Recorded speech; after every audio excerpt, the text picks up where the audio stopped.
So welcome to the August meeting of the Farm to School Network. We have some really great things planned for today.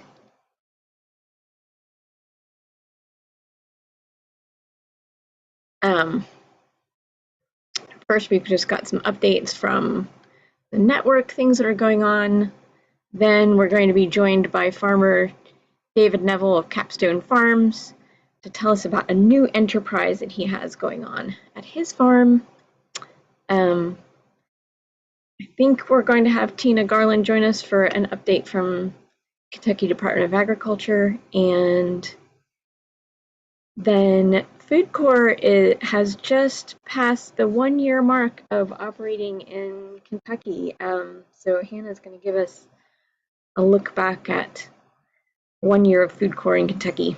And then we have some things to share about some successes in Farm to Summer Meals. Makia was an intern with Frankfurt Independent Schools and their Summer Meals Program, and has put together a presentation about her work with that Summer Meals Program, and especially including local foods in those meals.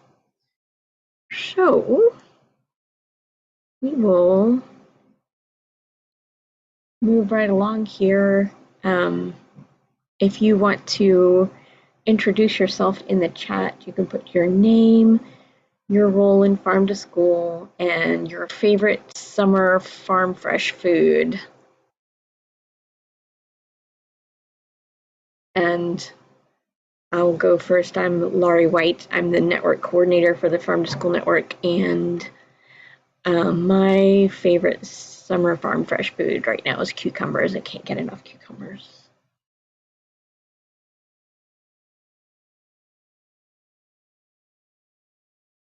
I know Makia is the first time joining one of these calls. Amy, I don't know if this is the first time you've ever joined one of our network calls. It's not, but I'm not always in the whole time, but I've been in and out. Okay.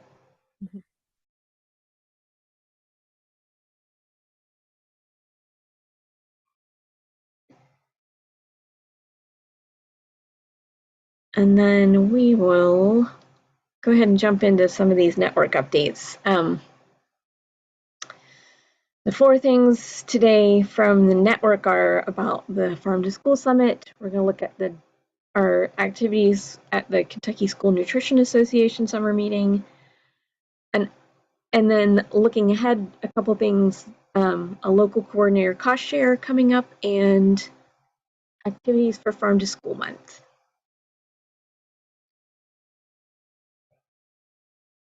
So we have a date and location for the first ever Kentucky Farm to School Summit. It will be Wednesday, December 4th in Elizabethtown at the Hardin County Extension Office.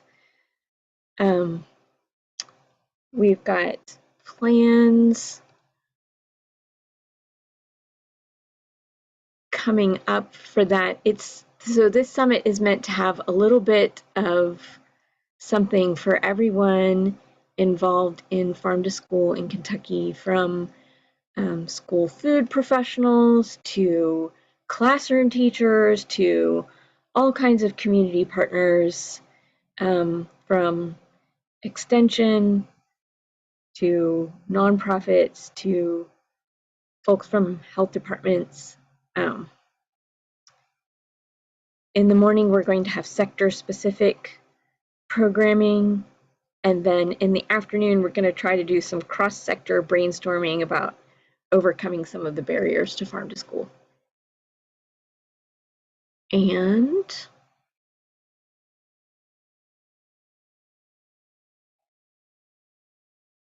so more details about how to register are going to be coming out very soon, but definitely want you all to save the date for that.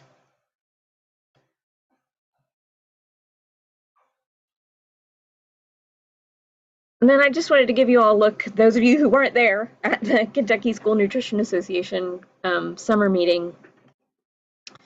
the network had put together 2 education sessions and then also participated in the trade show.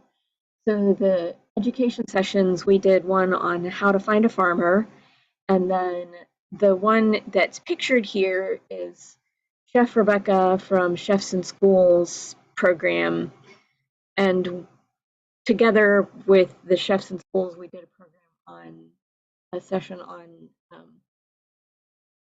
using fresh whole produce in school meal programs. So some tips on using things that take a little more preparation. So super easy to use cherry tomatoes. Using whole fresh corn on the cob or butternut squash might be a little more have a little more preparation steps involved. So we did that program with them, and then the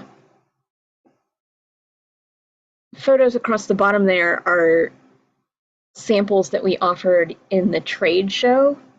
So we did some veggies and a yogurt and fruit and granola parfait, tiny taco salads with all local ingredients, beef, lettuce, tomatoes, cheese, and also a breakfast sausage. So just trying to show off these school food trade shows have lots of vendors that are selling not just food but also like school kitchen equipment, furniture, cleaning supplies, packaging, but lots of food, and a lot of the food is prepared, ready to eat entrees or snacks. So really trying to just show off some of what all the good fresh flavors and colors that Kentucky Farm Foods have to offer to school food pros. So that was a big part of our summer activities. And then looking forward,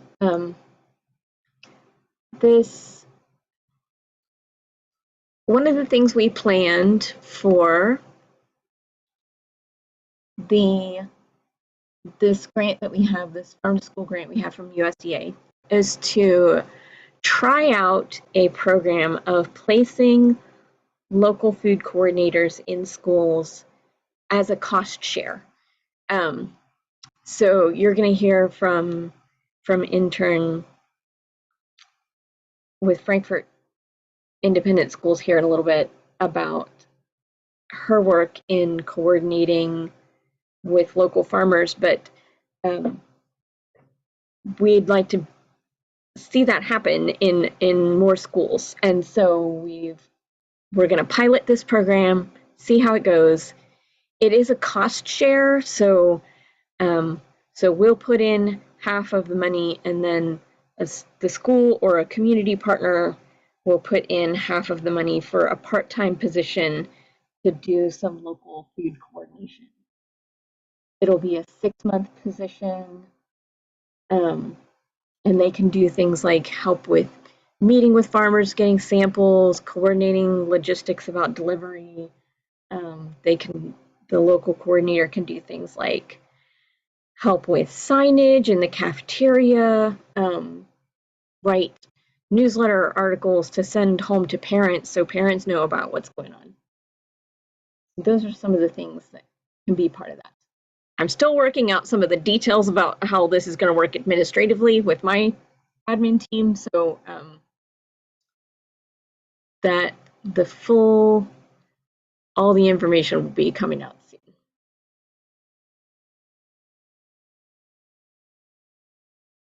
And then want to look at coming up really soon, it's Farm to School Month in October. We've done some activities in the past as a network. I'm interested to hear if you all have activities that you would want to see the network do for a Farm to School Month. Feel free to unmute or put something in the chat.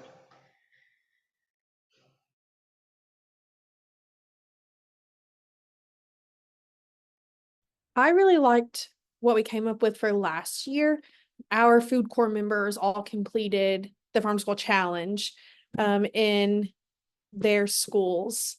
And I think it was a loving push toward incorporating new activities and local food, but it was still accessible for teachers in the school system. So I really like the Farm to School Challenge. Thanks, Hannah.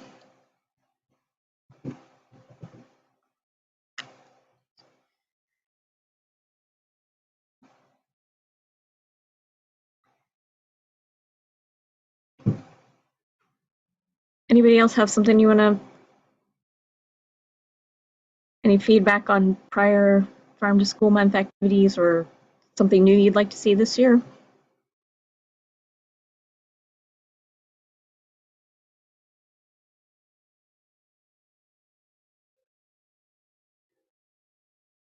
We will be putting together a working group to plan the activities for Farm to School Month, including the Farm to School Challenge. So anybody who would like to join that working group, we'd be glad to have you. It's been a little bit different group every year. So if you haven't done it before, that's fine. We'd be glad to have you this year.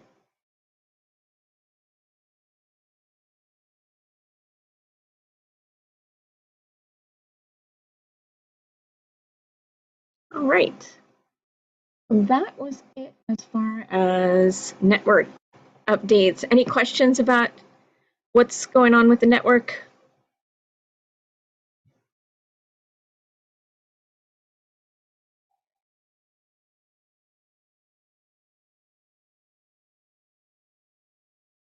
Okay.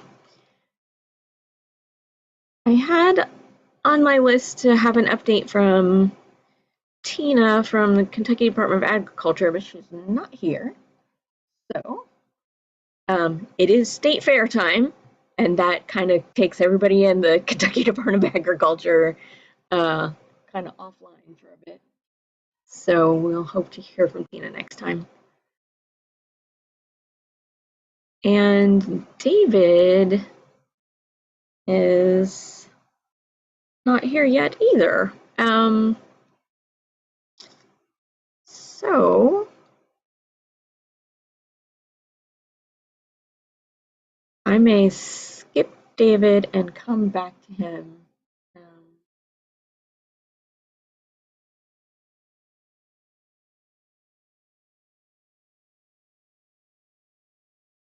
We'll go ahead and go on to FoodCorps, Hannah, if that's okay. We'll come back to David. Yeah, of course. And I do have a PowerPoint presentation. Okay. If I'll be able to share my screen here. Share.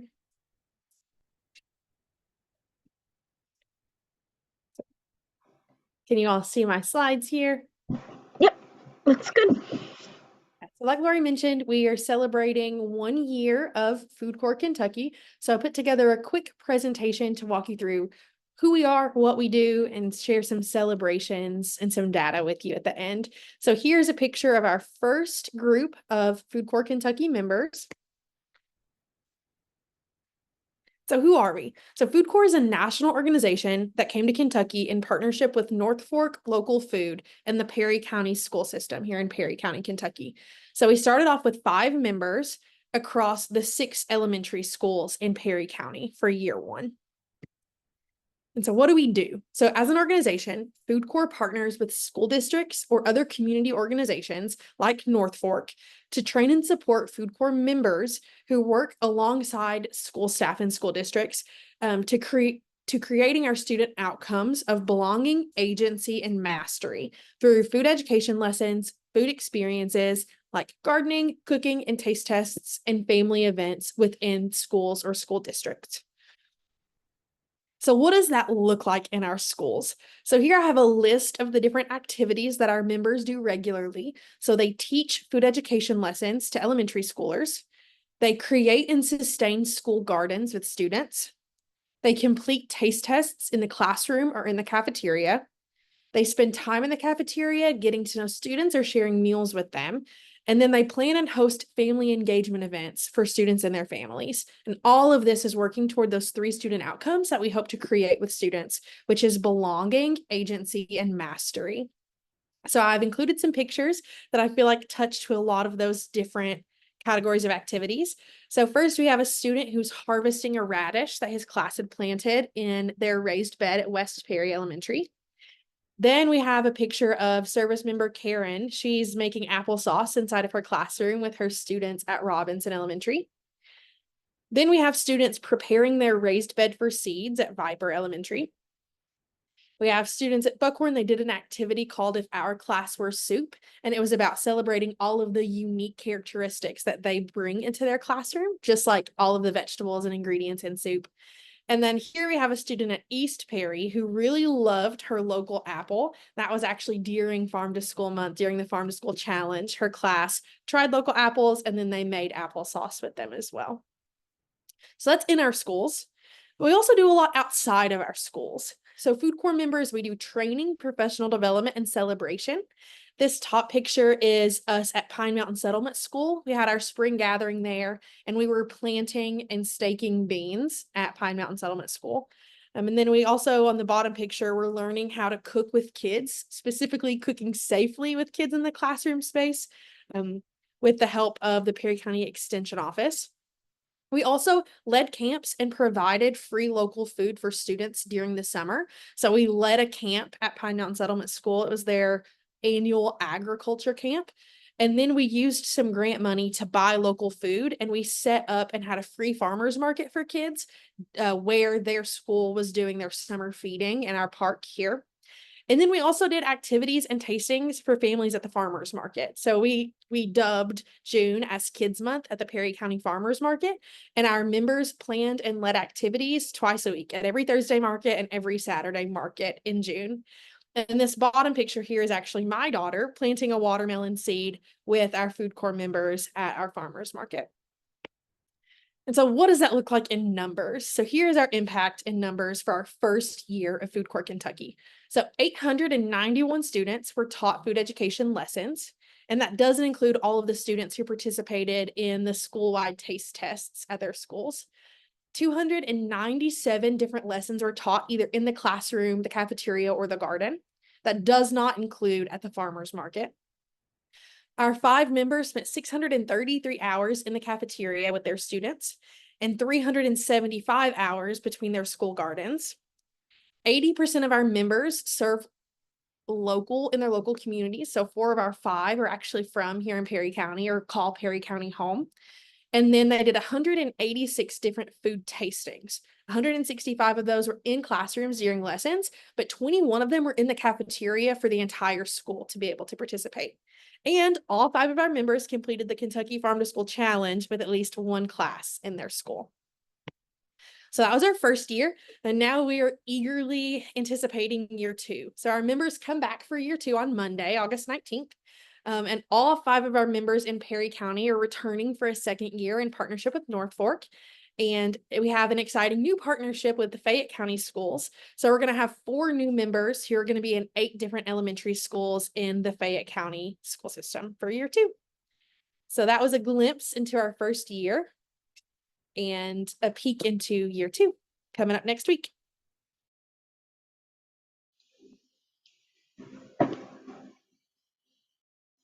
Thank you. It's very exciting to hear about FoodCorps successes and expansion for this coming year. That's very exciting.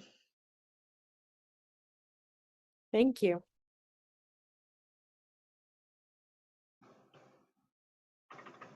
So I said that Tina's not here from the Department of Agriculture, but we do have Grace here with us with the Kentucky Proud program, and would love it, Grace, you offered to do an update. Would love to hear an update from Kentucky Proud. Absolutely, yeah. I'm sorry, camera's not on. I am in the car. We're coming back from Louisville right now. It's been a really long day.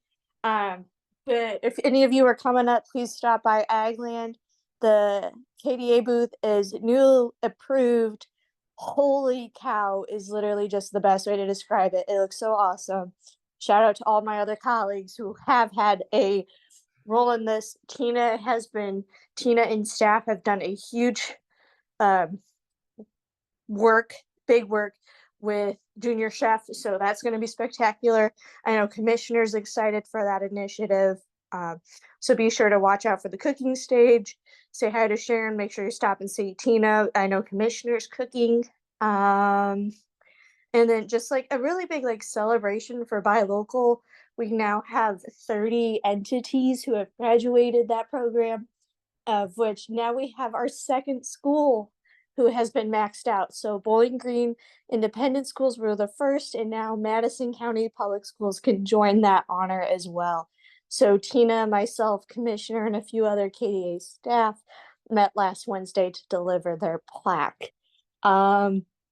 Still accepting applications as always. I've gotten a whole bunch of schools, so if anybody needs anything, send it in an email. I'm moving to Louisville basically for the next 14 days starting tomorrow. So anything you need, send it in an email. Grace, can you explain what that means to max out the Buy Local program? Absolutely. So it is a lifetime cap of $36,000, which means Madison County Schools purchased over $250,000 of solely Kentucky Proud items. That is so much money. And we're really happy to highlight it. And we were really honored to meet the staff and spend a few minutes with Commissioner just interacting and going through questions and what next looks like. And we're working on all of that stuff. So it's just really exciting. Happy to have another one out. Sad to always see him leave, but so proud of all their local sourcing as always. And with all the schools that are in Buy Local, really ready for fall to kick back up and to see those reimbursements come in. With the 30 graduates, that means $7.2 million of Kentucky Proud products have been reimbursed through Buy Local. So that's a chunk of change. Thanks, Grace. I was at a food service directors meeting with Amy on Friday, and they were talking, Gordon Food Service was making a presentation, and they were offering a 1% rebate if you bought like 40% of your products from their brands. And I was like, we have a way better deal than that, folks. Yeah, absolutely. And shout out to all of you all who advocate for the program or send people my way. Love it. And just really we all appreciate the support that you're giving to us. I mean, Tina, staff, me, the commissioner loves it. So whatever you need from us, feel free to reach out. Just send it in an email because nothing's gonna be some things might get missed the next few weeks, but we're gonna try not to. We got a big couple weeks ahead and we're excited for it. Okay, thanks, Grace. I'll be up there tomorrow, so maybe I'll see you. I will be there, 8 a.m.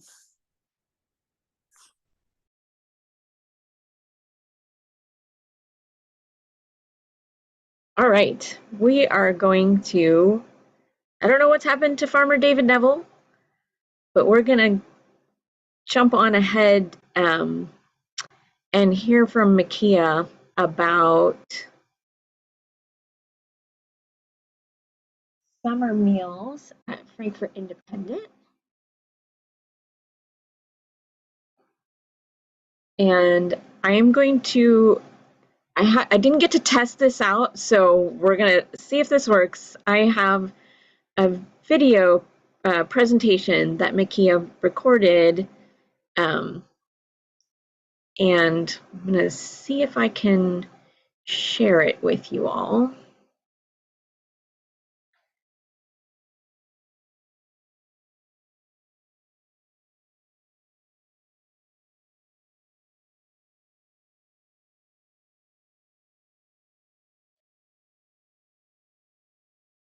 I'm Micaiah McNear, and this past summer I have served as the Frankfort Independent Schools Summer Meals Coordinator.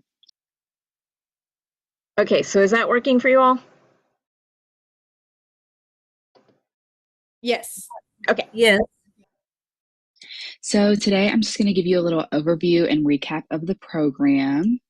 So on the next slide, it will show you what we'll go over today. So first I'm going to go over just what the program kind of is and like what the program is by the numbers and the sites that we are serving meals at. And then I'm also going to go over the fresh food supply, so the produce, because those numbers are pretty interesting as well. Then I'm going to go into more about like what my job is, which you see with the weekly communication, and then the educational outreach and weekly handouts. And then we sent out a survey just to see what families thought, so we know how to like improve and change to be better for next year. So I'm going to go over some of the highlights from that as well, and then behind the scenes, and then thank yous to everybody involved.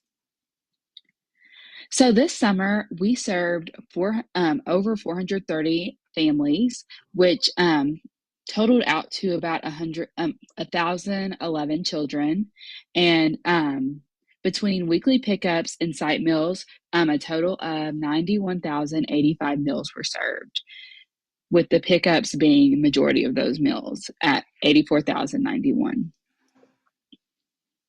Speaking of site meals, our sites this year were at 2nd Street School with the Frankfurt Early Learning Academy and the YMCA. We also provided food at Yes Arts, the King Center, and First Christian Church. So like I was talking about earlier, the fresh food supply or the produce overview was had some pretty interesting numbers attached. So for local produce, 54,949 servings of fresh produce were served overall, with 13,050 of those servings being from local fruits and vegetables from local farms, which I'll go over in a second. So each week, by the end, we kind of had repeats of farms, but there were like 5 total farms that we got the produce from. So week 1, we used Salad Days Farm and Stepping Stone Farm, and Stepping Stone Farm provided raspberries and a berry mix that we had, and then Salad Days Farm provided 1,400 servings of salad mix and then 200 servings of cucumbers.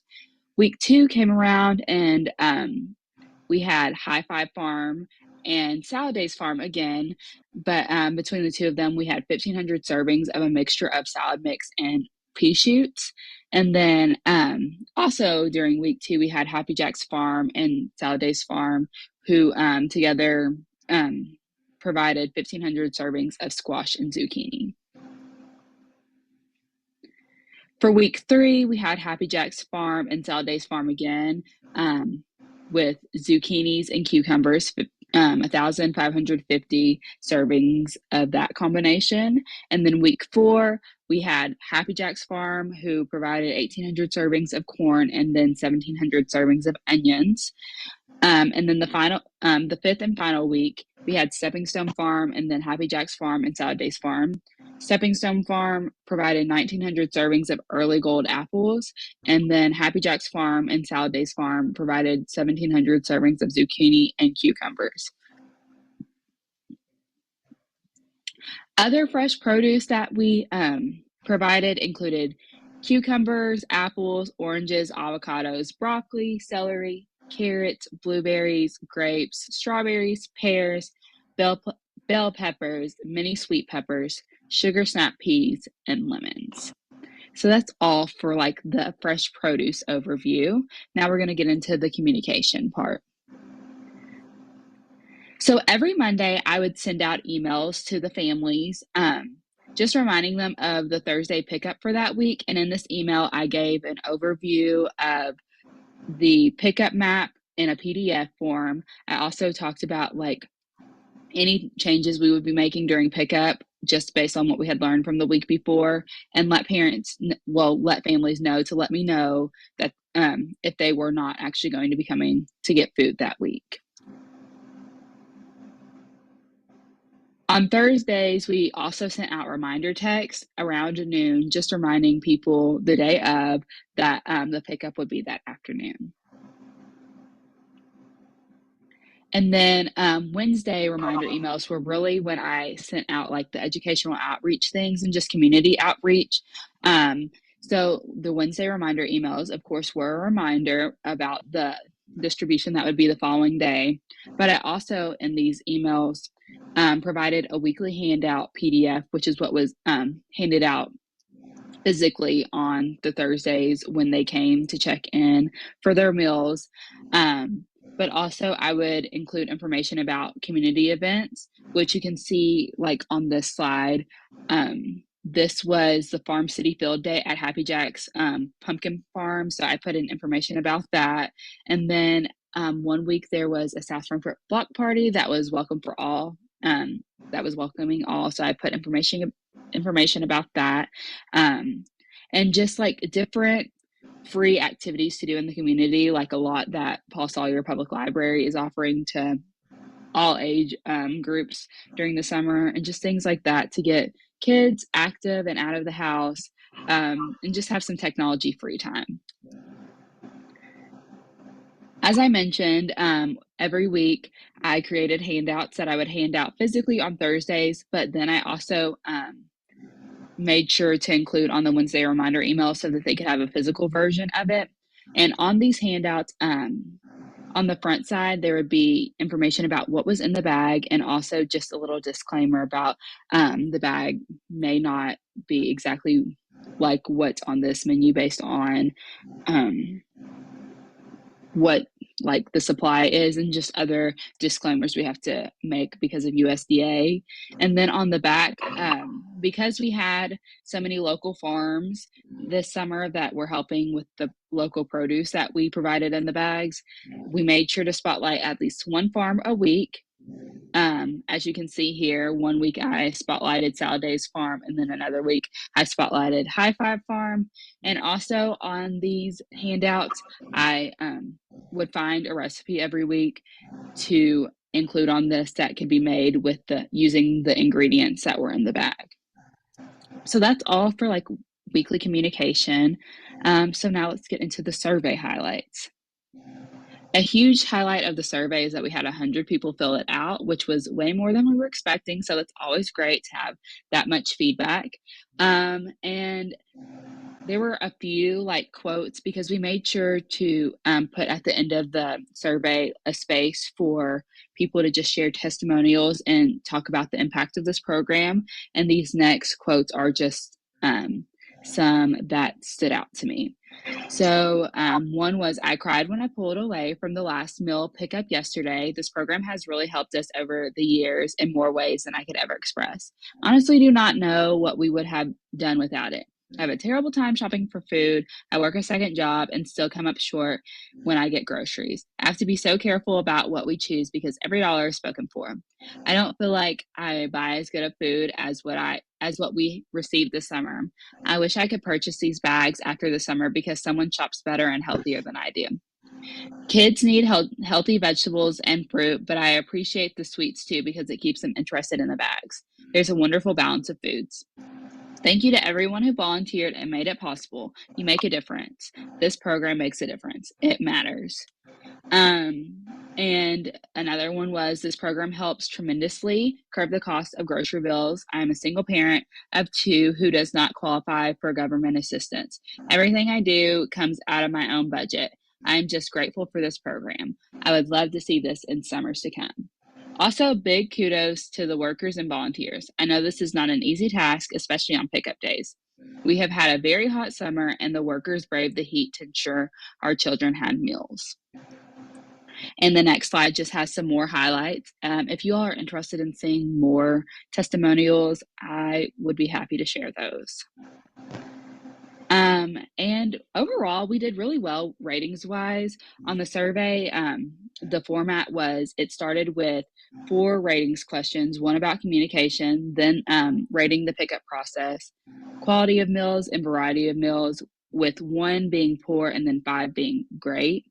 And as you can see, we scored over 4 in every category. And then also we just had some open-ended questions where people could tell us what they'd like to see more of, what they'd like to see less of, and just overall feedback for food, communication, just the entire process.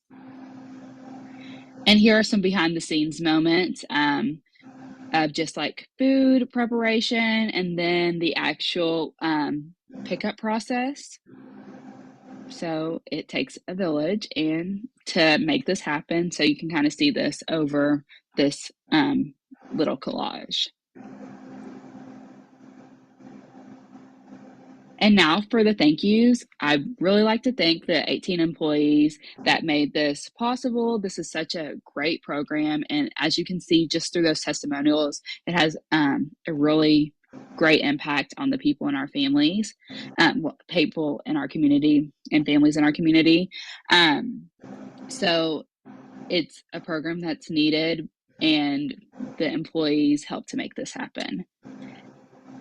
As well as a thank you to all the volunteers who took time out of their days to help with prep or even just like lend a hand when we needed it during the pickup process. That was appreciated more than you know. It helped the entire process to go by smoother and helped more people to get meals. And then I'd like to say thank you to No Kid Hungry for funding my position as coordinator. I'm very thankful for this position. It's really taught me a lot. And it's let me interact with a lot of people. And I feel like that's going to be very helpful as I go forward in just my career with whatever I want to do. Learning communication skills is valuable in any job field, as well as just I am so thankful to be able to feel like I'm making an impact in a community that has always helped me out so much. So that's all I have for today. Thank you all.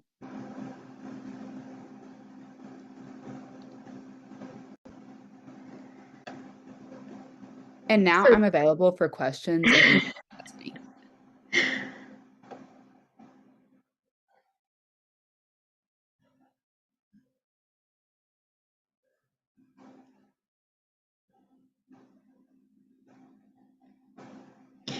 Micaiah, could you tell us a little bit about what it was like to work with the farmers market on this project? So that wasn't really me, if that makes sense. I worked with families. Okay. And then just anyway, like Connie was the main person there.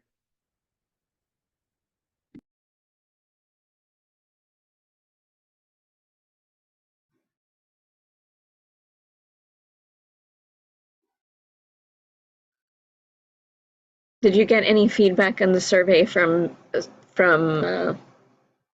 any of the local food items that were included in the meals? Yes, a lot of parents were saying that they would love to see those come back again. That was a consistent thing we were seeing, especially when it was like the food feedback. And many people also commented that they were very impressed.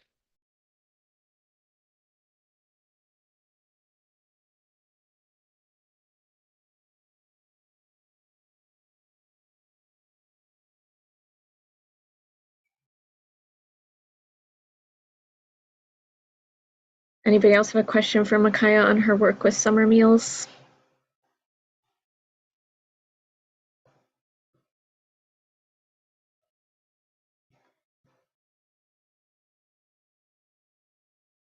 Amy, are you available to answer a question? Yes, I am. Could you tell us what it meant for you as a food service director to have somebody in Makia's role? Yes, I can tell you to have a person in the role and doing what she did with the communication and also just keeping up with the like some of the analytical part of the background and creating the weekly menus. You know, her and I would conform or get together, but she'd put it together. But she also did some outreach within the community of free activities for kids to do and would put that in her communication to the families. She would go through the Google Doc and see duplicates and kept up with food allergies or food sensitivities or things like that, without her position in doing that, it's just not realistic for any food service director to be able to dial in that detailed.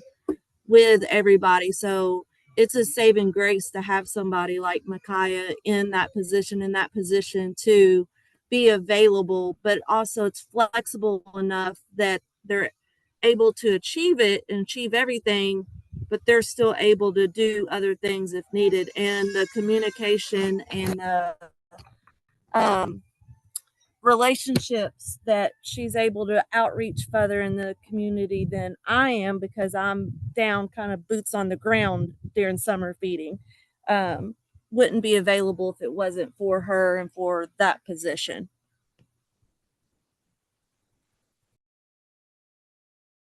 Yeah, thanks for sharing, Amy.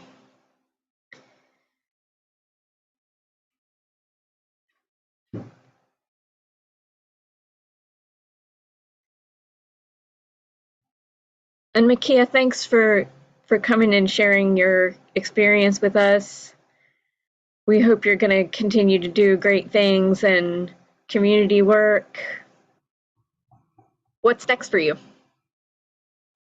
I'm actually about to start my second year at UK as a psychology major.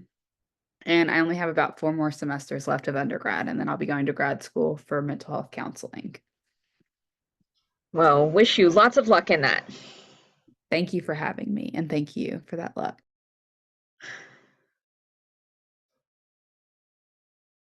So we're going to jump back now to, we've got Farmer David Neville with us, and let me see if I can get his, if I can get back to the pictures I had of him.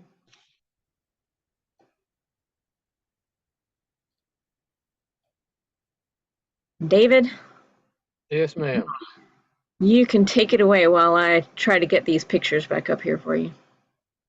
Thanks, guys, for having us on today. Just a couple of quick notes. I'll leave my video off. I ain't too pretty anyway, and I have not too good a cell service right here. I'm on my mobile, so I'll just talk if y'all don't mind. So it was interesting to me when Lori asked me to do this, and then I saw her title. How does the livestock guy get involved in produce? I think was the way she said it. And really, it's pretty simple, right? I'm always out looking for opportunities. I come from a sort of a more conventional, when I was growing up, tobacco, dairy kind of deal on the farm. But as most of us here know, that just is not happening nowadays. So you got to, if you want to farm, you got to be adaptable and look for opportunities. And so I created some value-added products off the farm, some hot dogs for school lunch programs. And then also, I used to wear a white shirt and a tie and all that, and worked in corporate America and worked with schools. And so I had the advantage of understanding how schools operate. So it really didn't kind of make me too nervous, knowing that I would have to operate off of a purchase order, that the invoice was very important, and a formal invoice, and that the board was going to have to approve the invoice to get a check, right?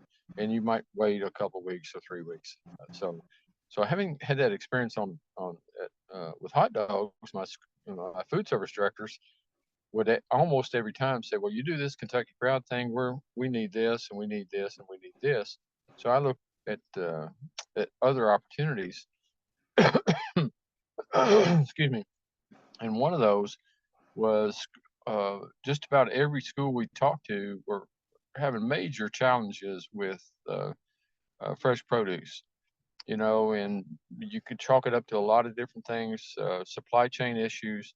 Although a lot of people said the supply chain issues were related to COVID, we really discovered that even prior to COVID, there were supply chain issues, and COVID just exacerbated those. And then droughts in California, labor shortages in Florida, and where before a lot of schools, so they had access to convenient products, and I understand that deal, but they didn't. A lot of them just didn't consider small farmers, local farmers, and that sort of thing. Well, when all this stuff hit, they kind of started looking around and said, okay, where can we find fresh produce, right? And so while I still do my livestock stuff, I thought an opportunity there is most of us know, schools will feed more people in a county than any other entity, right? And so there's large opportunities there, I thought, but we have to get at them, and we have to do what from a farmer's perspective sometimes is a little different. We have to listen to our customer and provide what our customer wants. So uh, during a period of time when I was doing the hot dog stuff, I would ask folks. This is even prior to me getting involved in produce. What do you need? What are you missing? What if a farmer could provide it, what could they provide? And it came down to fairly simple. So there's lots and lots of different products, but it came down for me anyway, fairly simply to uh, dark leafy greens. As Anna over Henry County said, don't bring me no iceberg lettuce. I said, yes, ma'am. She said, what are you going to grow? And we were putting up a greenhouse and doing some other things. I said, whatever you want me to grow. Right. And so we even had a meeting this morning with Henry County Schools food service team and also Trimble County food service team, and got some really good insight in terms of what schools want. And, a lot of folks want to paint school food service with I'll call it the cookie cutter brush, right? But they're so different. We learned that in working with in the IT world, that even though schools have to follow certain regulations, there are certainly different ways of doing things. So we approach it from the sense that how can we work, we collectively, not just me, but other small farmers, and I help other small farmers market their products as well sometimes. How can we collectively meet the needs of the schools, and what are those needs, right? And how do we get about it? How do we do logistics and all that sort of thing? So with all that kind of context behind, I said, we really need to do some things to help other farmers understand they can work with schools. I talked to a lot of farmers that, especially the old guys look like me, said the school's just too hard to work with. Well, I knew that wasn't true, but that was their basis, the farmers' basis to look, their perception, I'll call it. And then they'll keep my money. Well, on my hot dogs, I get my money 2 or 3 weeks, and it's check us in the mail, right? And there are certain other myths surrounding the whole farm to school stuff, but on both sides, on both the farmer side and the school side. So I said, well, let's get at this. How do we get at this? So working with Kentucky State University, working with a sponsor out of Wolfe County, a fellow that grew up in Wolfe County and started the Family Farm Foundation, that wanted to do some things to get more small farmers engaged, especially in Eastern Kentucky. And some of my buddies in the food service world that I'd already built those relationships with. And so, long story short, we went to an auction. We bought a former tobacco greenhouse, put it up. I had no experience putting up a greenhouse work, and so me and one other guy put it up. And so the three sort of prongs or three branches of what we're trying to do is research. So working with Kentucky State University and others on hydroponics, right? For profit, as I always say, if I ain't making no money, I might well be fishing, right? So it's got to be profitable, not only for me, but for other farmers that might take a look at what we're doing. And that third thing is just that site demonstration. So a farmer walks up, he sees a former tobacco greenhouse. Oh, I'm familiar with that. He sees float beds growing lettuce, and while it's not tobacco plants, it'll look very familiar to him in what we're doing. As to what he did with his tobacco plants in past years, right? And so then always looking for opportunities. I had somebody tag me on Facebook one day. You need to take a look at this. And it happens that I'd been interested in something called the Freight Farms vertical grow house in a shipping container, right? Because again, looking at problems schools have, a lot of schools legitimately, we're in session, y'all out of season. How are we going to do that? And you can do certain things with season extension with high tunnels and greenhouses, but really we need to take a look at how we can meet those needs of schools. And so this Freight Farms thing came up. I purchased one. I have it on site. As a matter of fact, what we're seeing, this picture we're seeing now, is the seed station in that Freight Farms. So all of our seeds will start both for the Freight Farms and the greenhouse and some other projects we're doing right there in that Freight Farms. And the thing is, it's heated and cooled. You can grow year round. You know, lettuce gets hot. Lettuce says, "Boy, you're burning me up," right? So, can you grow lettuce in July in a greenhouse? Well, you probably can some ways, but it's pretty difficult. And so, greenhouse production of some products may be limited to 4 or 5 months out of the year. With this freight farms, and again, that's some romaine lettuce we have transplanted already. It'll be ready about September 1st. The freight farm, since it's heated and cooled, we can do year-round production, right? That makes a big difference, right? Both from my perspective, you know, what I'm doing, but also for schools, right? It is limited. Quite frankly, we're not going to be, you know, not trying to be funny, but we're not going to grow probably squash or cantaloupes or watermelons in this freight farms thing. But any kind of lettuce that you want to name, we can do that. Up in the greenhouse, we also have some areas that we're going to be growing some herbs. And so it's a smaller production area. So I said, well, you know, we need something of kind of higher value and not as large a production. So the greenhouse with float beds will do about 3,700 heads of lettuce at one time. Now we won't, you know, we'll rotate those week by weekly, but 3,700 in about 3, you know, rotations during the year. So we get about 10,000 or so, 11,000 heads of lettuce out of that production. The freight farms will do about 25,000 heads over the course of the year, right? And then we're doing one more shipping container, only we're doing hydroponics a little different there, and it'll do about 2,500 one time. So 6 times that is about 15. So fairly large capacity. And I was counting up today how many square foot it took, or how large an area all this is in. And we got some other freight or some other shipping containers there we're going to do some different things with. But I got all of this in a 40-foot by 200-foot space on my farm, right? So I don't need 100 acres. And part of the reason is that these shipping container things, my friend from Wolfe County is a retired Procter & Gamble engineer. He grew up in Wolfe County. He wants to give back to his community and figure out ways that small farmers with limited land use can participate in the I'll call it the farm economy, but it's particularly in the farm to school stuff. And so part of what we're doing, that research is coming through him. Can we build something that's, you know, economically feasible, right? Lori, keep me on time because I'll just keep talking. But if anybody has any questions throughout the thing too, please ask. Yeah, we've got just a couple minutes left, so if it's a good time for questions if anybody has questions.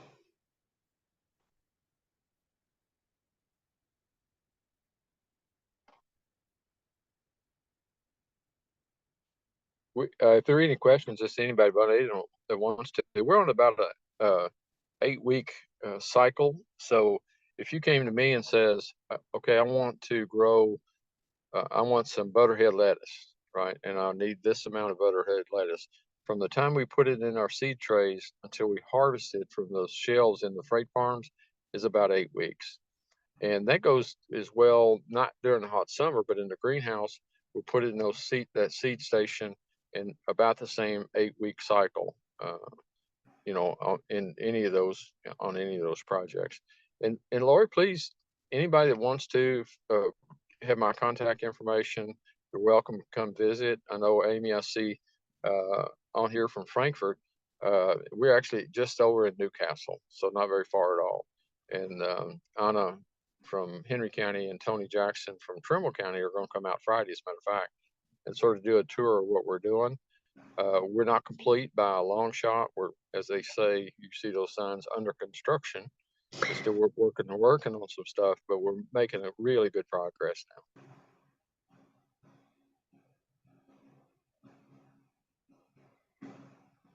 David, I'll add one thing to that. One of the problems that UK Dining had with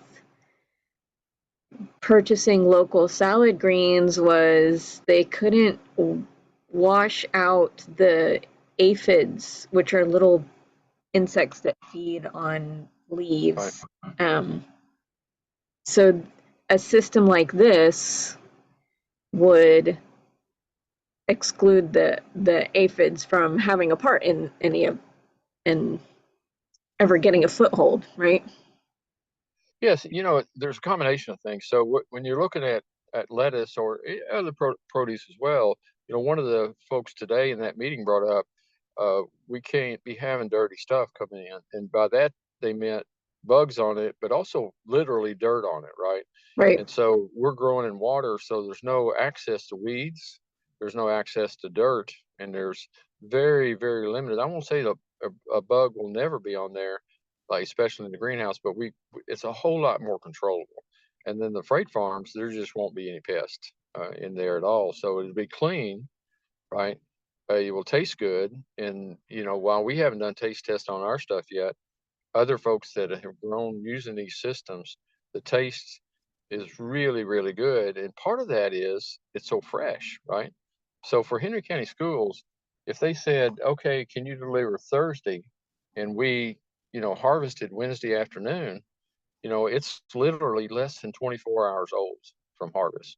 And so that makes a big difference too. And it just stays so much cleaner and fresh. Yeah, most of our commercial lettuce supply in the US is coming from Southern California or Northern Arizona. Like 98% of our lettuce supply. So that's a long way away. If I drove from Southern California to Kentucky, I wouldn't feel very fresh after that drive. So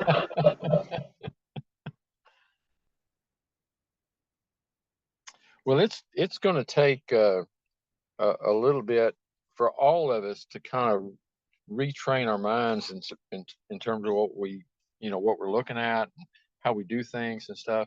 But I feel pretty confident, not only my project, I'm certainly happy with that and excited about it, but there's a lot of other folks that are getting geared up to really ramp up the whole farm to school thing with not just lettuce, but other things as well. So I'm really encouraged. And of course, there's some money out there, the LFS and other monies out there available for purchase when it becomes an economical decision that, hey, I can't buy local because, the budget issues, maybe some of that stuff is kind of easing up a little bit too. So.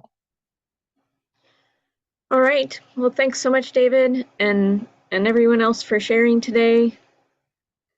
Appreciate everyone joining, and stay tuned for more things to come.